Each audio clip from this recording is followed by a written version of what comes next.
Good evening, and thank you for coming. Our country was founded as an asylum.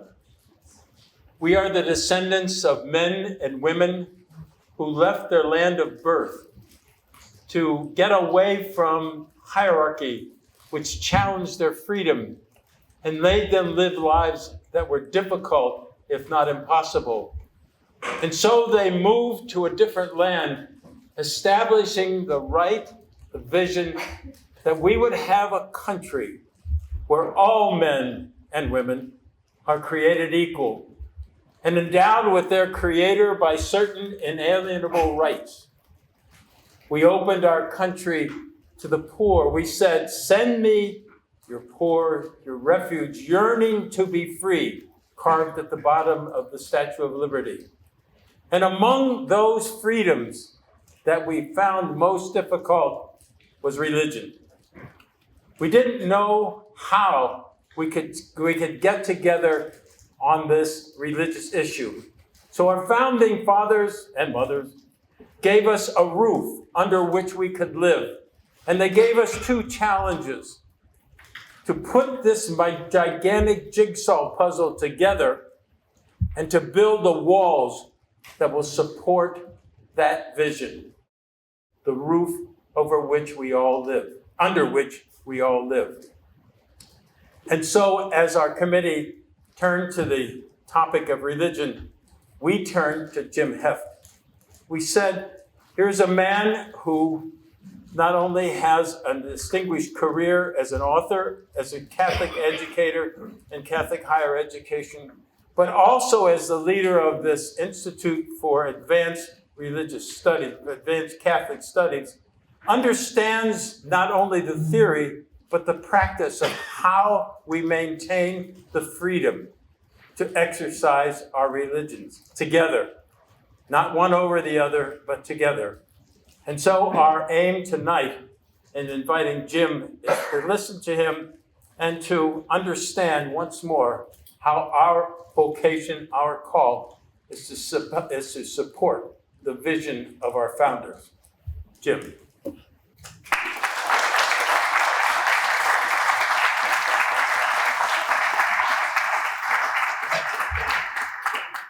Thank you, Gene. Good evening, everyone. Good evening.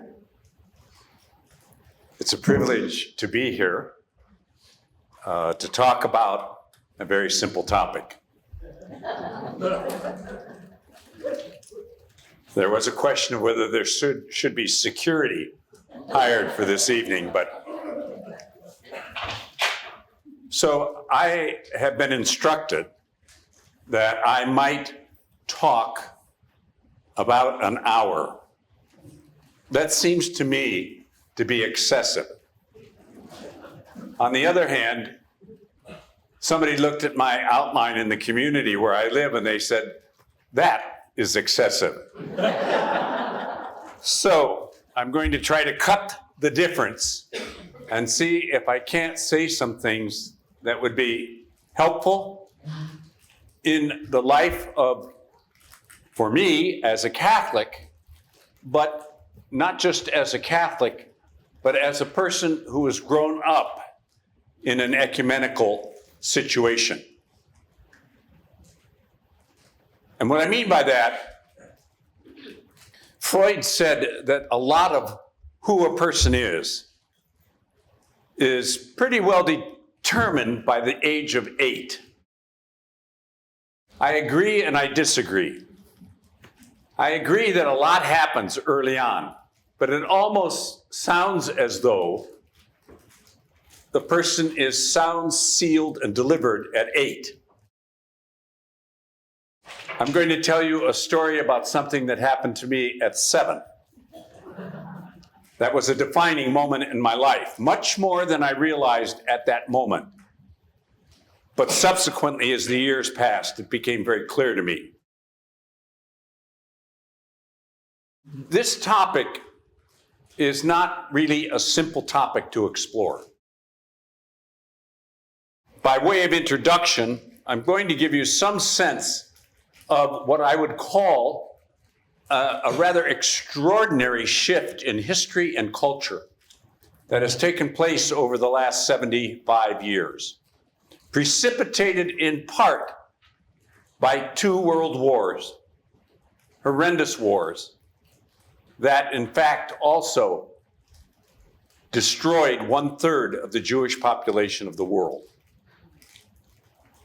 I'm sad to say, but I think it's pretty much a fact of history, that sometimes huge tragedies seem to be, unfortunately, necessary for there to be some real serious changes made.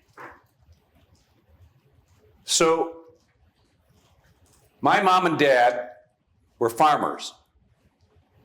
They grew up on farms in Ohio. My father's side of the family was Methodist. My mother's side of the family was Catholic. And they had very little, those 2 groups, to do with each other. They might do business with each other, but they would not socialize. And if they ever went so far as to get married, well, we called them mixed marriages. Mixed. I'm in favor of all mixed marriages, actually. I'd like to see some things come about that would create a new reality. My father was born and raised in a Methodist tradition. Methodism in the state of Ohio, the turn of the 20th century, was very, very big.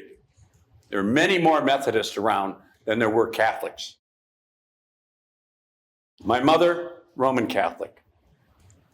They dated for 5 years. We're going to rush into anything. My father was born in 1899. My mother in 1910. I am told the story, if any of you know the road from Newark, Ohio, up to Mount Vernon. It's called Route 13. Anyone know it? You go through a little town called Venata. If there's a blinking light, that's been recently installed. And off to the left, if you look, there's a Grange Hall. A Grange Hall. And Grange Halls existed all over rural America. And they were places where farmers on a Friday night could gather. A room, cut this in half, and add another third in that distance, and then they would have a stage. Very simple place. So they could have dances, they could have performances. And my mother showed up there. It had to be when she was maybe 19, 20. And there was a duet, 2 people singing. And they were singing beautifully together. And the girlfriend that my mother was with told this story years later. She said that your mother looked up there on the stage and she muttered to me, "Boy, I hope they're not married." It was my father and his sister. And I hope they weren't married either. At any rate, they were singing beautifully, but apparently she was, to use the word, smitten. I mean, it was like, whoa. Well, one thing happened after another, but they dated for some period of time. When they got married, no one from either family attended. And of course, in those days, the Catholic priest, in order to discourage these mixed marriages, held the ceremony kind of in private in the priest's house. And there were 2 witnesses besides my mom and my dad. It took a lot of courage, really. And it took some period of time for the 5 of us children born from that mixed marriage to be able to reclaim the relationship with both sides of the family and build on it. After 1 year, they went to Cleveland, Ohio, because my uncle had contacts in Cleveland. That was my mother's oldest brother. And he had a job. And it was in a warehouse that had all of the products that were used in a grocery store chain, owned by a Jew by the name of Max Friedman. So this plot gets more interesting. Growing up in a family where my father and my mother, and they were magnificent parents, and my dad worked for a Jew who treated us like Santa Claus, because children growing up, he would come every Christmas with a fresh basket of Florida oranges. We usually got bruised fruit at half price. I'm not kidding. We never asked Mom what's for dessert because it was the same thing, but it was good. So move fast forward. We were all going to Catholic schools. My father supported that. He didn't go to church very often, but he supported that. And I was in the second grade. And at that time, even as a second grader, I was already tall for my age. That meant that I was in the back row. And I was being taught by an Ursuline nun. The Ursulines taught in St. Jerome's grade school. All my experiences with the Ursuline nuns were that they were great educators, except this one.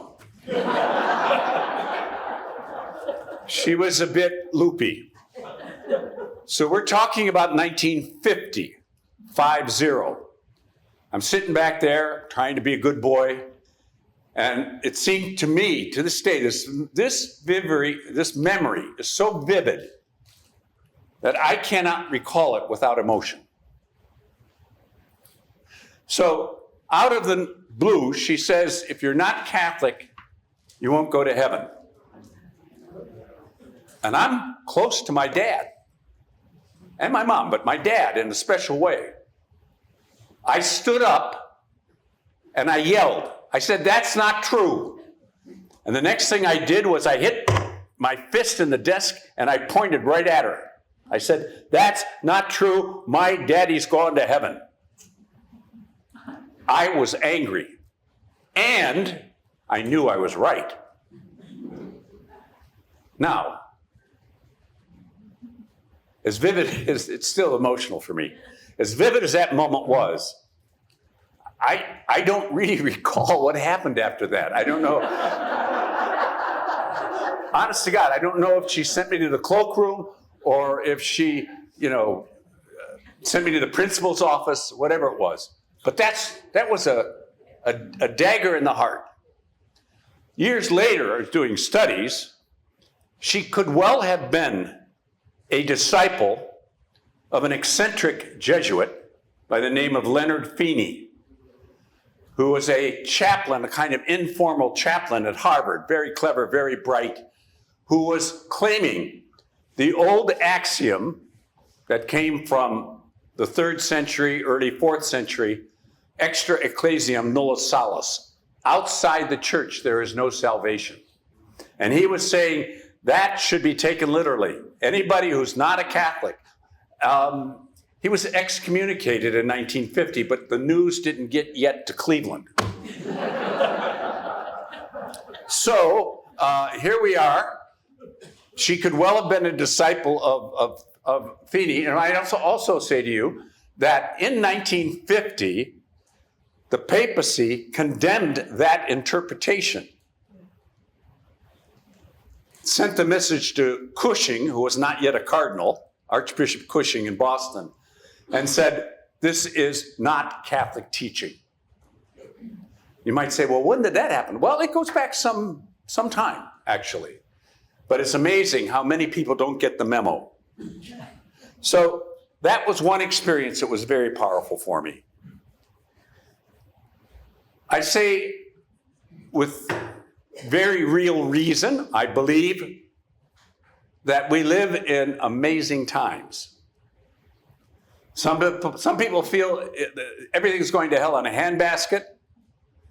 Other people say this is really good, fine, we're getting things straight, so on and so forth. I'm in neither camp. My view, you can give a grade in most places called work in progress. I look at almost any view of history. There are low points, high points, but it's always a work in progress. There are too many people, including preachers, who say the end is near. It's going to end. They might even give you a date. And when the date passes, well, they say it's delayed. It's Please. You whip a congregation into attention by telling them that saw the curtains coming down. But somebody should have put up their hand at that point and say, how the hell do you know? I mean, please. So, if you look at the shifts that took place, just for the Catholic community, and think this way. Think of the Catholic community as Europe. And that was very true.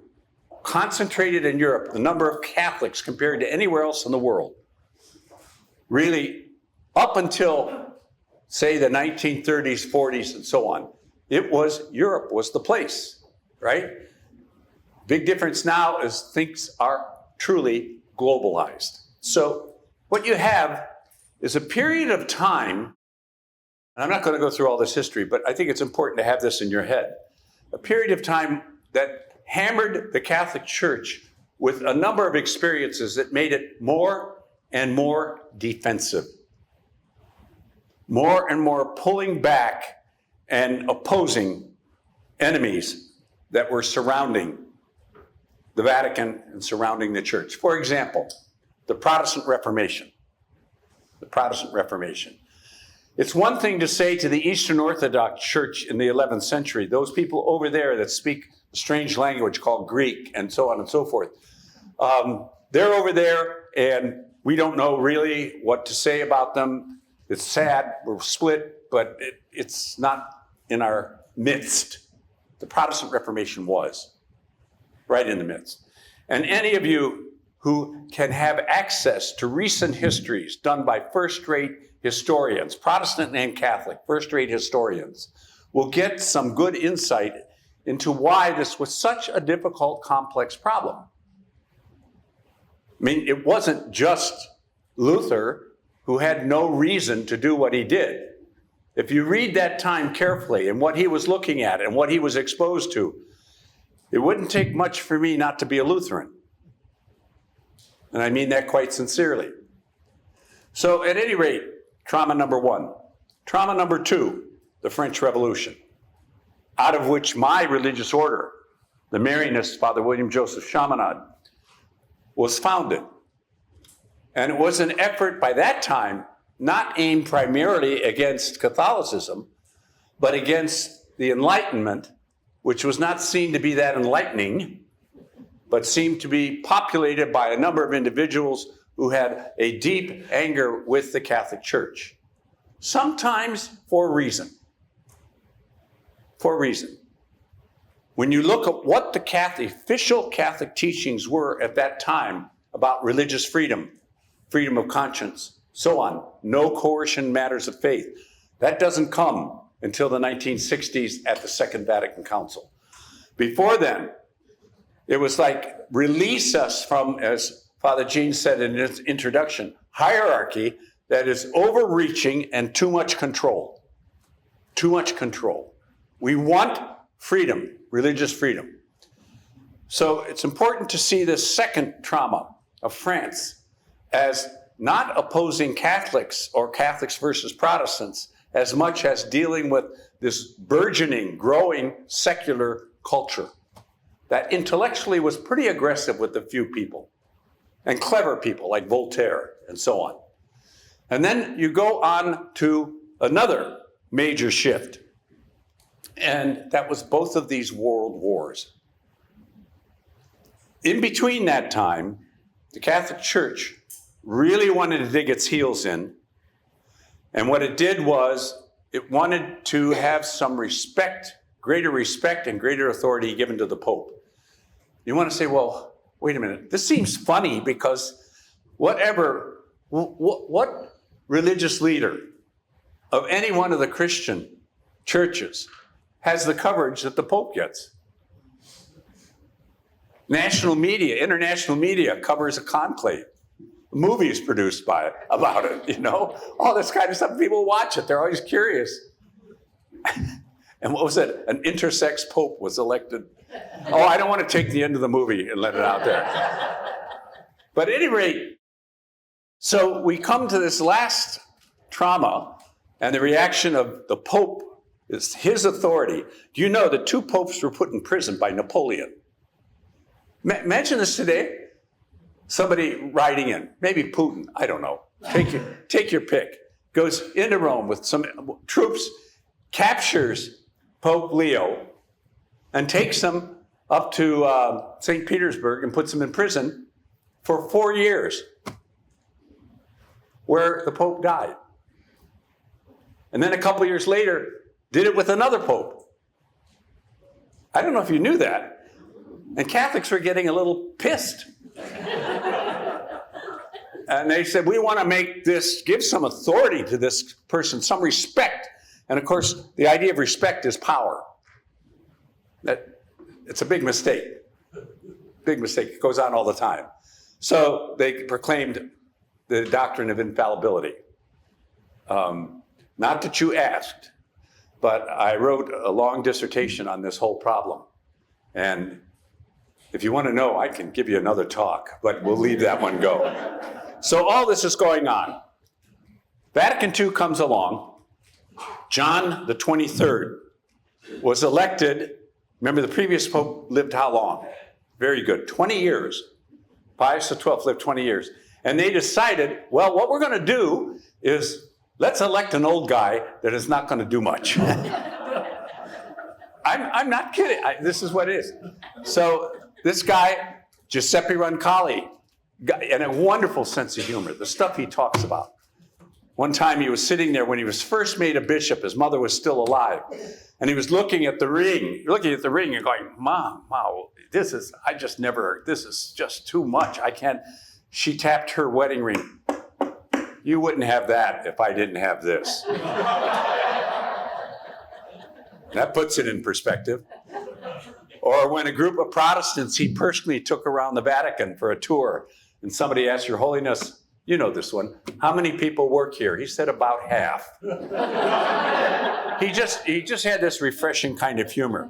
So what does he do? He calls a council. There were even scholars, not very bright ones, Catholics, who said there'll never be a council needed because if a pope is infallible, pope can decide everything. Doesn't need council. So he calls the council. And not only that, he doesn't call the council to define dogmas. He calls the council to try to say, where are we? What does the church need to do to take into consideration what's been going on in the world and how do we respond to it more effectively? So this is where it goes. Secondly, after World War II, the GI Bill, some of you may have benefited from that. Any of you benefit from the GI Bill? GI Bill meant people got education. A lot of people, like Catholics, were located urban population. They went to the suburbs, had big families. They had all of this building up going into Vatican II. I was part of that reality, my mom and dad moving to the city and so on. So another big thing that happened with Vatican II that you have to keep in mind was for the Catholic community, there was a big, unexpected, for most people, loss of religious and priests, religious sisters and so on. The hardest hit were the religious sisters. And at the same time, a marvelous movement in the church about lay leadership. Lay people stepping up, providing leadership, becoming authors, getting tenure, women getting tenure. If you're not going to ordain me, I'm going to get a doctorate in theology, I'm going to get tenured, and I'm going to start writing books. It's one of the reasons why the feminist movement is strongest in the Catholic Church. Unintended consequences, a blessing. So these are things that bring us to this momentous change of Vatican II in so many ways. And one of the big changes was the commitment to ecumenism and to interfaith dialogue. They're different. So what is ecumenism? The word from the Greek means a household. It's all part of the family, so to speak. So if you say the ecumenical movement, we're talking about people that are somehow a part of the household, but they're not talking to each other much. So there's a need to try to build some type of community. And you see, if you read the 17th chapter of the Gospel of John, Jesus says, this is like the motto for the whole movement, that they all may be one. All my followers be one. So for what reason? So that we might be credible got the Baptists arguing with the Methodists, you got the Catholics arguing with a lot of people, so on and so forth. It just gets depressing. And somehow that pivotal moment, that shift, allowed at Vatican II a reorientation of how we're going to do this. I was living in an ecumenical household with interfaith connections. I grew up in the 50s, Protestant, Catholic, and Jew. My Protestant, I loved. This Jew was wonderful, treated my dad. So it saved me from some stereotypes that otherwise I don't think I would have seen. You probably have some similar stories. So what does it mean? What does ecumenism mean? We used to say that you Protestants are welcome to come home if you want.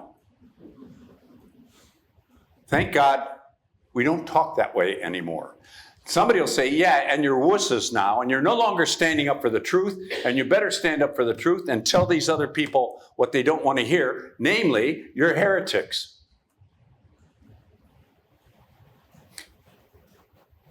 By the way, heresy is a very interesting Greek word that means to select a truth and pull it out of context. Heretics are rarely wrong in what they affirm, but there are problems in what they leave out. So the notion of orthodoxy is to try to keep the whole thing straight and together. And it's prayer, doxy, that is correct, orthopedic. Get the bone right. So it's the same type of thing there. So ecumenism, you think about Catholicism, what are some of the characteristics? I could mention a lot of them. Creed, sacraments, I have in your outline. Saints, I would have added hierarchy. Papacy. To the credit of John Paul II, he said, I am very aware that the notion of papal authority is one of the neuralgic, painful issues among all Christians. And he invited criticisms and comments and so on, and he got them. I've got about 5 volumes of collected essays with recommendations, not just from Catholics, but also from Protestants and from the Orthodox, who have a fish in this game, in this pond, I should say, on how we can reform and rethink the papacy. That conversation is going to continue. Just a little thing the other day. Maybe it was today that I read this, but we live in an age of breaking news. And it can be too misleading. I wish every time I saw breaking news, I would like to see it followed by enduring truths. That would make us a lot more informed. But what you have is a recognition that this Pope, Leo, an American, or as one very astute Italian journalist described him, as the least American of the Americans. He told an interviewer that he wants to see the American bishops stand up for the rights of immigrants much more forcefully than they're doing it. And he said, the American bishops need to do this. I don't need to do this. It's on their own turf. Instead of, I loved Pope Francis, but sometimes he'd get into these pissing fights by talking about this election or that election in that country. Stay out of it. Let the fight be local. That makes much more sense. So we have these various characteristics, sacraments, so on. And another characteristic of Catholicism that's very important is what I would call faith and reason. Or faith and morals, we talk about it. You know, it's one thing to believe what you believe, but you don't live it, morals, that's a problem. Faith and reason is important to say this again and again, not because I'm at a university, but because our rationality, what we learn through history, what we learn through science, is really important. If we ever get to a point where science and religion is opposed, or science and theology, it's either bad science or bad theology or both. Something needs to give, and one of the best ways it can give is by sitting down and talking and listening to each other and trying to learn, what did I miss? How did I do this? That's what synodality is all about. So that is the purpose, John 17, that they may all be one. Notice it says the purpose is for the sake of unity. Keep in mind, unity does not require uniformity. Unity does not require uniformity in everything. It's quite possible to affirm the truths of the faith. Jesus is Lord of Christianity, and have it expressed in a variety of ways. So that kind of pluralism can be a real gift. How much change, how much diversity? It'll be a constant fight. It's like in this country when you try to, this is church and state, the tension between the two. Remember how you used to put it on the blackboard or the whiteboard, now whatever it is? You have a wavy line, a thick wavy line, and that's the relationship between church and state. It's never written just perfectly clear, any more than if you look in the mirror and it's perfectly clear. It's not. We're mysteries to ourselves. If we're created in God's image and likeness, it's no big surprise that we can't figure it all out. We can't figure God out either. Even if you're a believing Christian, you believe in Jesus Christ. How well do you understand that? How well do you live it? To me, it's always a work in progress. You know? So if you understand that, fundamentalism is not possible. Fundamentalists, my way or the highway. I know it all. What Vatican II rightly understood has brought about, and what we need desperately, not just in the Catholic Church, but across the board, globally, in religions, is more intellectual humility. More intellectual humility. More people who say, I think I understand, I'm not sure. So on and so forth. So, ecumenism, what about interfaith dialogue? What is that? How is that different? The purpose there, you go into interfaith dialogue. I mean, we're so new at this. We're new at this. And I have, one of the privileges I had being at the University of Southern California for 17 years is working with top professors who were Muslims, Hindus, Buddhists, Jains, so on and so forth. And I taught a senior seminar for majors in the School of International Relations. I was asked to do this by the dean of that big school at USC. And it was such a privilege. I would invite some of these scholars in, and the topic all the way through this seminar was religions and violence. No major world religion, including Buddhism, does not have blood on its hands. That's the sad history of the human condition. At any rate, I would invite these scholars, and I have to tell you one story. There was a wonderful Buddhist monk. Her name was Rang Dalai. And she became a really good personal friend. Her head was shaved, and she would always have the same kind of uniform on. She would come into the class, and none of these people would sugarcoat their own traditions. They knew it. They knew it well, and they would talk about it. And they would talk about the deviations from the real teachings and why this happens. But she would always do it this way. She would say, I am happy to be here. There are two things you must know about the Buddhism. Number one, life sucks. And number two, there is no self. Are there any questions? And unless I had a Buddhist in the class, they're sitting there going, how do I do it? She was marvelous, marvelous. So interreligious dialogue, the purpose, I would say, fundamentally is respect and understanding. Any of you who have adhered to a religious tradition, you know you have a love-hate relationship with the tradition in various ways. How well you understand it is always a work in progress. So you feel this in spades when you're talking with Muslims, Jews, Buddhists, Hindus. I published 5 volumes on this kind of stuff, edited works and so on. I learned a great deal.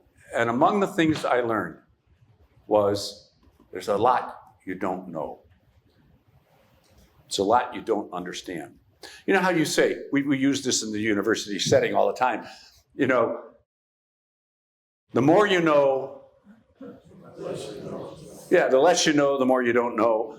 That's true. You're dealing with God, it's a little different. What we do when we're thinking about the divine is from our little limited space, we're trying to understand the infinite. If that isn't a tentative probe compared to a conceptual absolute, So humility is fundamental to the whole thing. So some examples of theological ecumenism this has been going on in a really fresh way since Vatican II. Catholics were dragging their feet for a long time, but secretly the scholars are kind of over there talking to the Protestants and listening to this and moving around and stuff like this. They might get their hands slapped, but they did good work. And what came up out of this recently, the World Council of Churches, Baptism, Eucharist, and Ministry, BEM, was a genuine effort on the part of a number of leading Protestant organizations to see if you could have a common lectionary for every Sunday. There are a number of Lutheran churches, for example, Anglican Church. What a Catholic would hear on Sunday readings, you hear that if you went to the Lutheran Church too. It's important. So they started to coordinate the readings, try to coordinate some liturgical celebrations in one way or another. They have also tried to build a greater sense of unity because of baptism. Fundamental. The most important sacrament of all is not holy orders. It's baptism and Eucharist. And this was initiated by the Protestant communities in Europe, is where it started. So more and more people have bought into this and are working on it. Catholic-Lutheran dialogue. That, sometimes when theologians get working on something, forgive me, it can take forever. But in 1999, a world gathering of Lutheran and Catholic theologians announced the fundamental agreement on an issue that was always thought to divide Lutherans and Catholics. Do we have any Lutherans here? You're hiding. What do you guess is the big gap between Lutherans and Catholics? Mary. Faith and works, not Mary. Faith and works. And it's not an insignificant issue. Is faith a gift, or do you earn it? Gold stars. C.S. Lewis, who so often put it so succinctly, said, God does not love us because we're good. We're good because God loves us. That's a profound shift in perspective. To make a personal confession, Gene, or one of you priests, I'd get absolution after this. It wasn't until I was 29 years old, sitting in a doctoral seminar on Luther and the Reformation, that I realized that I had been all this time a Pelagian. I'm sure that's very revealing. Bill, do you know what that? A Pelagian is a person who basically, by doing good works and doing what you should do, you're saved. God rewards you for being a good person. No. It is a gift. It is a gift. So all this conversation with Lutherans and Catholics ends up with a statement: salvation is a gift which equips us for good works. You say, 30 years of conversation, that's all you came up with? But the other side of it is, and this is what I would say to Catholic congregations and Lutheran congregations, what are we doing with that? What are we doing about it? Infallibility is not such a strange. I can't picture a Lutheran pastor getting up in the pulpit on Sunday and saying, Jesus is Lord, in my opinion.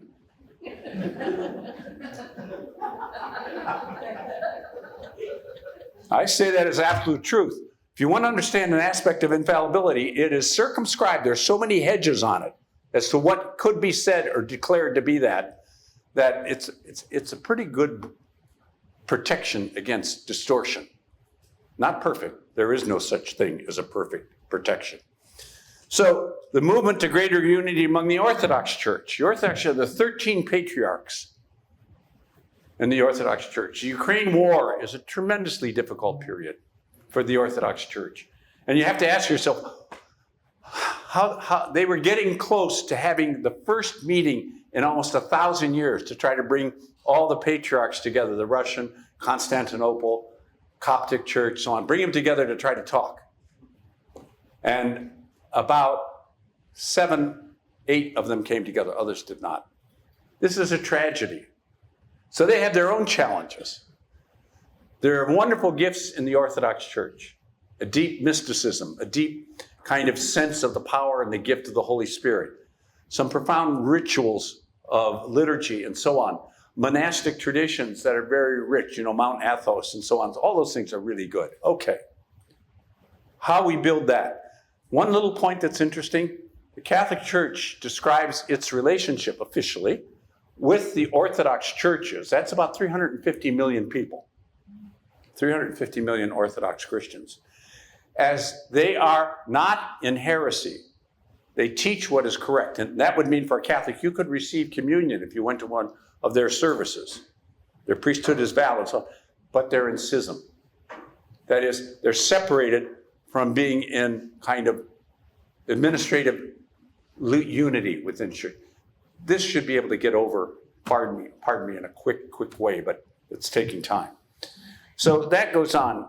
And I just want to say, I could go into about the Orthodoxy if you want more about it. I'm just going to move ahead here.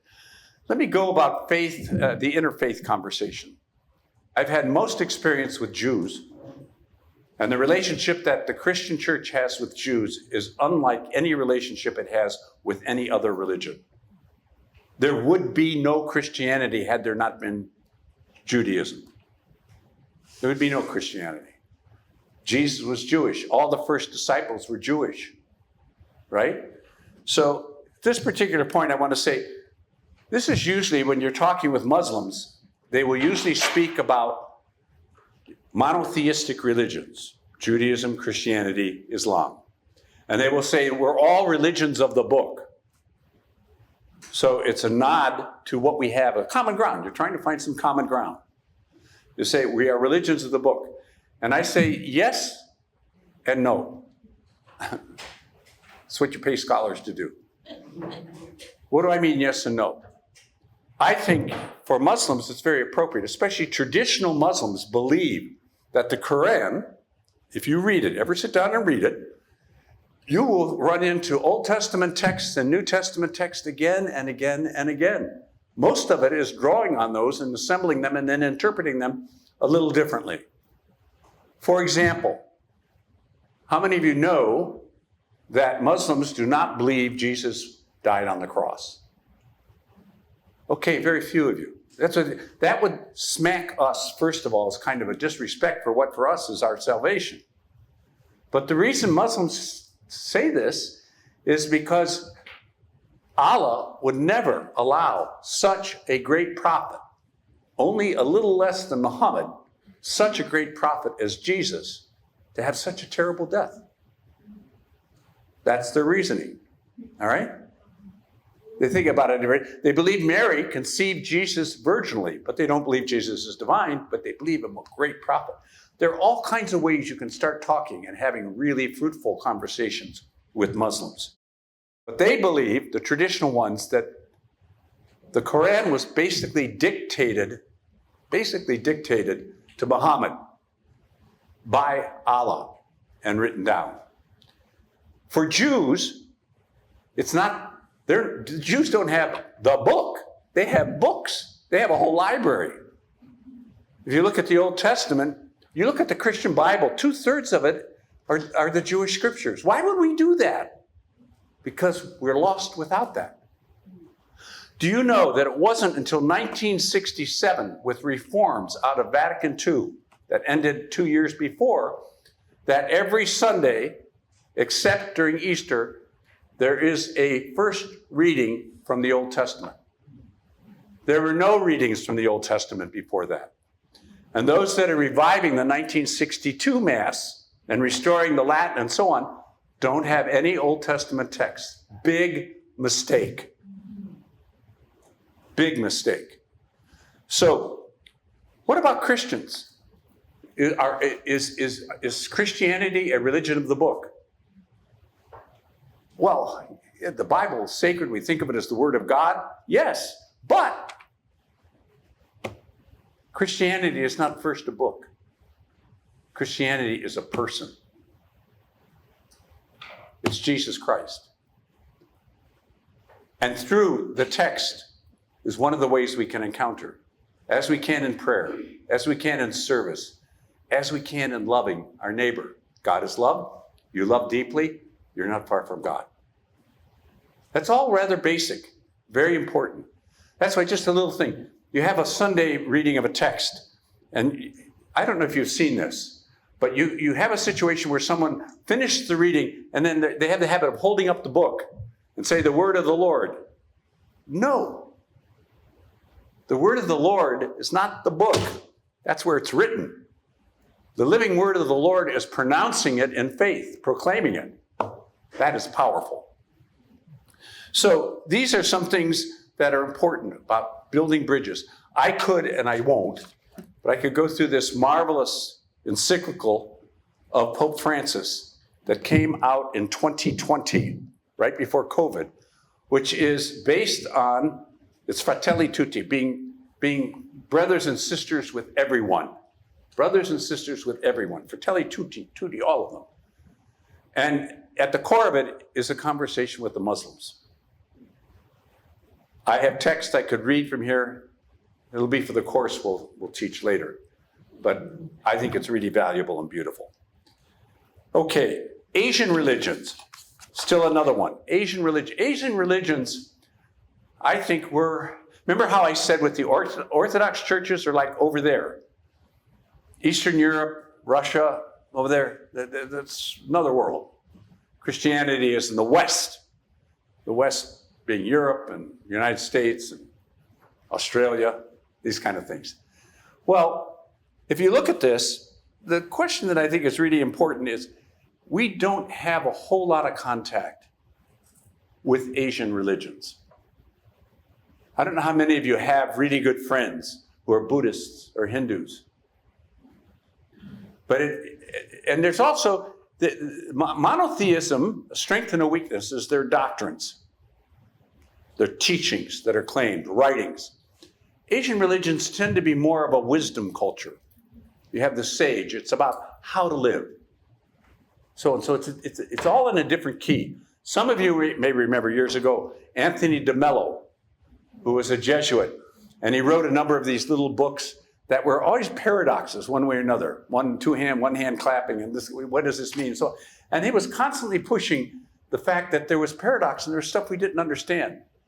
And he got nailed by the Vatican. And I wrote a little article saying, I think the Vatican is tone deaf on Asian religions. There has never been enough conversation except in one area. And that is the monasticism that is characteristic of Buddhism, Hindu ashrams, people live and they pray together, and Catholic monastic settings. Those groups have gotten together and really talked and shared a lot of stuff. So that's been fascinating, I think. So there are some things that are really, and remember, when St. John Paul II, whatever you may think of him, he wasn't home often enough. It's like that old joke, what's the difference between God and Ted Hesburgh, president of Notre Dame? Remember the famous, God is everywhere, and Ted Hesburgh is everywhere but at Notre Dame.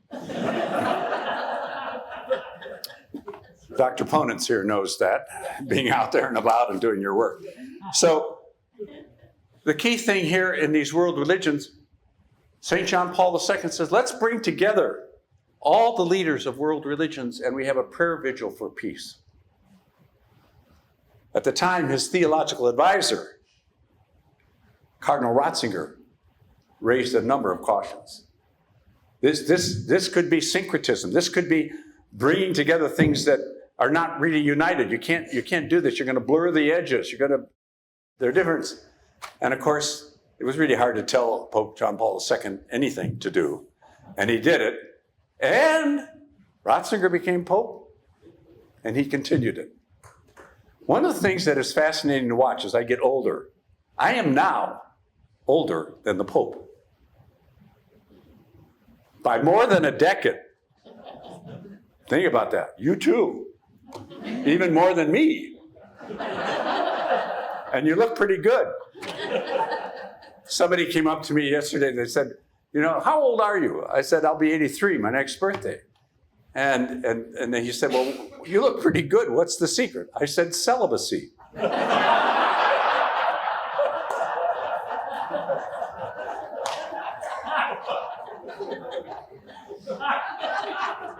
And then he said, is there someone else I can talk to? I mean, boom. At any rate, I think this effort to try to bring people together, to listen to one another, give each other space, we're doing it. It's like the first time you do a dance. It's a little awkward, but you got to find your way. And I think, for this reason, it's an absolutely exciting time. Let me go back to Catholicism, and I want to end with this little section on what are the riches within the Catholic tradition. And this is not exclusive to Catholicism. For example, a role for reason. Methodists they have a quadrilateral. They talk about reason as being one of the factors and so on and so forth. But one of the things, early church fathers, mothers, 4th, 5th, 6th century, always talked about the 2 books of Revelation. There are 2 books of Revelation. One is the book of nature. And the other is the Word of God, which says these 2 books both come from God. Therefore, whatever you learn through nature, science, biology, physics, all these kind of things, should in one way or another point to the artist that put all this together. And whatever you look into the Bible, the Revelation, so on and so forth, comes from the same person that was the creator. When Pope Francis published that extraordinary encyclical in 2015 on the environment, Laudato Si, he got a lot of pushback. People, I wanted to raise some money. I was doing a lot of work for the Institute. You know what it is to be out there trying to beat the bushes. You get some donations. So I finally got an interview. Took a lot of work with this guy who owned an accounting firm in LA. Catholic, good guy. And we sat down, and before I could even start the conversation, he says, why is this Pope, this is like about 2016, the year after the encyclical came out, why is this Pope getting into politics? This is ridiculous. You stay out of politics. You shouldn't have anything to do with this stuff of climate change. What does he know? So on. I mean, it was like a tirade. I needed a drink. And then I said to him, have you read the encyclical? No. I said, if I mailed you a copy, I'll do that. Would you read it? Yeah, okay. Yeah, I'll read it. So we talked about other stuff. I sent him a copy. When I got home, got a copy, sent it to him. And we made an arrangement to meet 2 months later. Sit down, and he started in again. Same thing, all this politics. Stay out of it. It's liberal. It should be blah, blah, blah, blah. I said to him, John, did you read the encyclical? He said, no. Needless to say, I raised no money at that lunch. But if you say, what was the Pope doing in this topic? It's about the earth. It's about God's creation. I believe in God, the Father Almighty, creator of heaven and earth. It's a gift. We're not landlords. We're tenants. We should take care of this creation, this gift.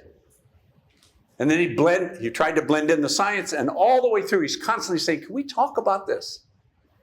Can we talk about it? Why is he getting into politics? That was it, the end of the conversation. This is a disease that is infecting our culture. People get in their information silos, they don't talk to each other. And it's really, there could never be more reason than today for some honest, open conversation and dialogue with people who think differently than we do.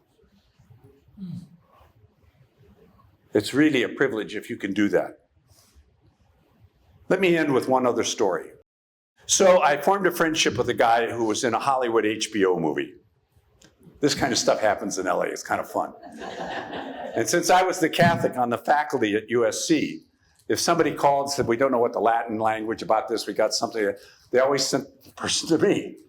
And this guy was a short Italian, former engineer, delightful guy, sense of humor. He was in this HBO special where he was playing the chief cardinal who has the practice of a little ceremonial hammer that you tap on the forehead of the Pope to ensure he's dead. And in that, you have some words that you say. There's a formula that you say. So he has to do those words. So I went through them and how to pronounce them and so on and so forth. Okay. And then we went on. And then he said, well, what inflection should I give? He's a good actor. How should I put this? And I said, well, if you're glad the guy is dead, you could put it this way. And if he's a good friend and you're going to miss him, you could put it this way. And so we laughed.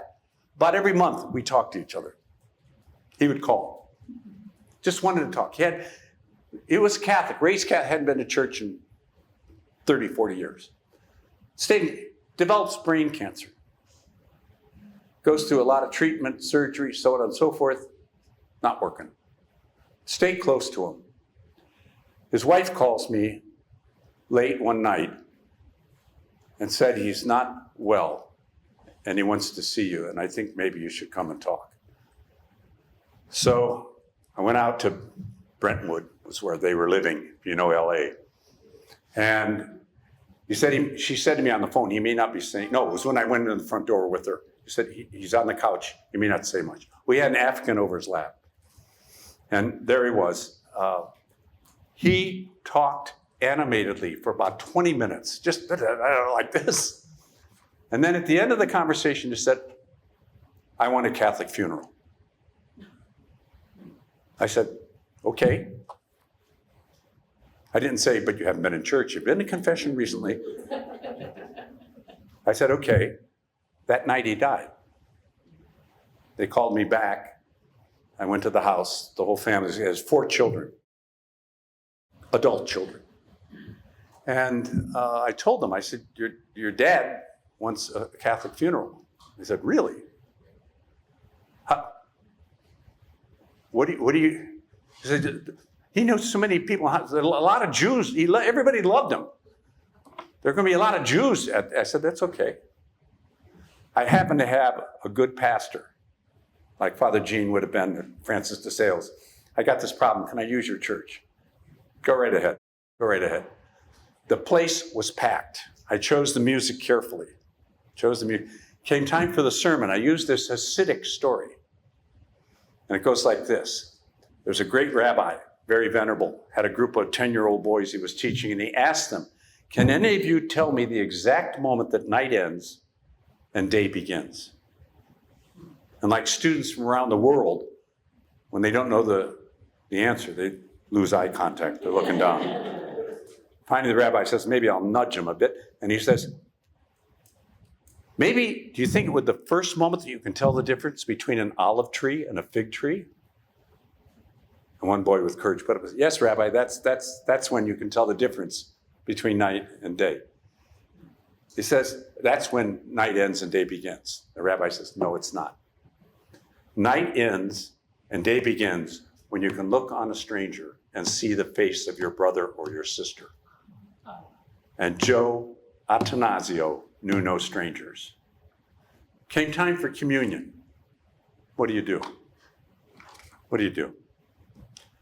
So I say to everybody, I introduce the whole service by saying the first part is a reading and then commentary. That's out of the synagogue.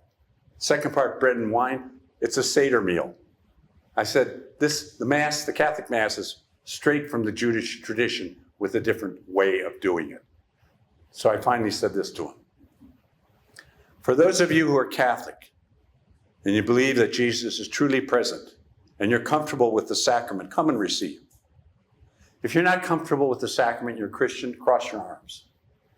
If you're Jewish, I want you to come forward too. And when you come to the front, I want you to put your hand behind your ear like this. And that will indicate to me that you were among the people, the very first to hear the word of God. And I will give you the blessing of Aaron. May the Lord bless you, keep you, let his face shine upon you, and grant you peace. Almost all of them came up, smiling, including Dustin Hoffman, who put hands behind both ears, perked up, I gave him the blessing. Then he grabbed my hands and said, "Bless you." It was an amazing thing. I broke no rules, but I showed some sensitivity to the difference of the people who were there. That's ecumenism. That's interfaith. That's the future. Let us approach it with gratitude and humility. Amen.